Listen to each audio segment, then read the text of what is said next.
Hi, ഞാൻ Aleena Rose Domini, speech language pathologist of Vianney centre for child development, Cherpunkal, Pala. ആശയവിനിമയം ഒരു വ്യക്തിയുടെ ജീവിതത്തിൽ വളരെ അത്യന്താപേക്ഷിതമായിട്ടുള്ള ഒന്നാണ്. ഇന്ന് കുട്ടികളിൽ കണ്ടുവരുന്ന ഒരു പ്രധാന പ്രശ്നമാണ് അവർ പ്രായത്തിനനുസരിച്ച് സംസാരിക്കുന്നില്ല എന്നുള്ളത്. പ്രധാനമായും 3 കാറ്റഗറീസിലുള്ള ആൾക്കാർക്കാണ് ഒരു സ്പീച്ച് ലാംഗ്വേജ് പത്തോളജിസ്റ്റിന് ആവശ്യമായി വരുന്നത്. ഒന്നാമതായി സ്പീച്ച് ഡിസോർഡർ, അതിൽ തന്നെ സ്പീച്ച് സൗണ്ട് ഡിസോർഡർ, അതായത് ഉച്ചാരണത്തിൽ പ്രശ്നമുണ്ടാവുക, അക്ഷരങ്ങൾ തെറ്റിച്ച് പറയുക, അക്ഷരങ്ങൾ വ്യക്തമാവാതിരിക്കുക എന്നിവയാണ് ഈ പ്രശ്നങ്ങൾ. അത് പല കാരണങ്ങൾ കൊണ്ട് സംഭവിക്കാം. അതിലൊരു എക്സാമ്പിളാണ് ടങ് ടൈ, അതുപോലെ തന്നെ ക്ലെഫ്റ്റ് ലിപ്പ് ആൻഡ് പാലറ്റ് എന്നിവ. അടുത്തതായി ഫ്ലുവൻസി ഡിസോർഡർ, അതായത് സംസാരത്തിന് ഒഴുക്കിനെ സംബന്ധിക്കുന്ന പ്രശ്നങ്ങൾ.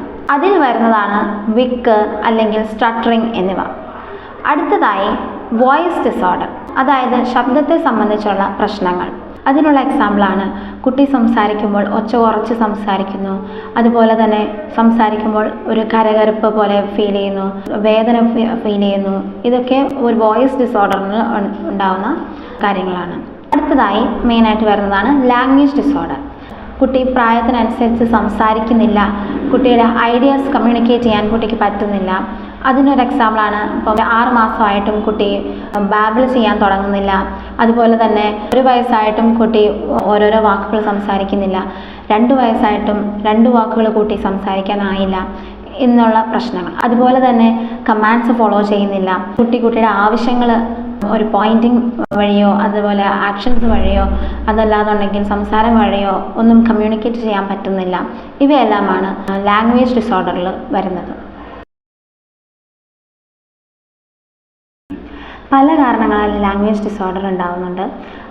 അതിൽ വരുന്നതാണ് ഡെവലപ്മെൻറ്റൽ ഡിസോർഡേഴ്സ് ആയ ഓട്ടിസം, പിന്നെ down syndrome, ADHD, west syndrome, hearing impairment, learning disability മുതലായ ലാംഗ്വേജ് സ്കിൽസ് പുറകോട്ട് പോകുന്നതായി കാണാം. അതുപോലെ തന്നെ പ്രത്യേകിച്ച് പ്രശ്നങ്ങളൊന്നുമില്ലാത്ത കുട്ടികളിലും ഈ ലാംഗ്വേജ് സ്കിൽസ് പുറകോട്ട് പോകുന്നതായി ഇന്ന് കണ്ടുവരുന്നുണ്ട്. അതിൽ പ്രധാനമായി കണ്ടുവരുന്ന ഒരു പ്രശ്നമാണ് സ്ക്രീൻ അഡിക്റ്റഡ് ആയിട്ടുള്ള കുട്ടികൾ. അതുപോലെ തന്നെ കുട്ടികൾക്ക് സംസാരിക്കാനുള്ള ഒരു എൻവയോൺമെൻറ്റ് കിട്ടുന്നില്ല എന്നുള്ളത്.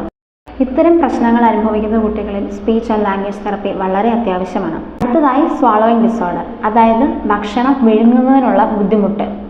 ഇത്തരം പ്രശ്നങ്ങൾ അനുഭവിക്കുന്നവർക്ക് ഒരു സ്പീച്ച് ലാംഗ്വേജ് പത്തോളജിസ്റ്റിൻ്റെ സഹായം ആവശ്യമാണ്. 0 to 3 ഇയേഴ്സിലാണ് കുട്ടികളിൽ മാക്സിമമായി ബ്രെയിൻ ഡെവലപ്മെൻറ്റ് നടക്കുന്നത്.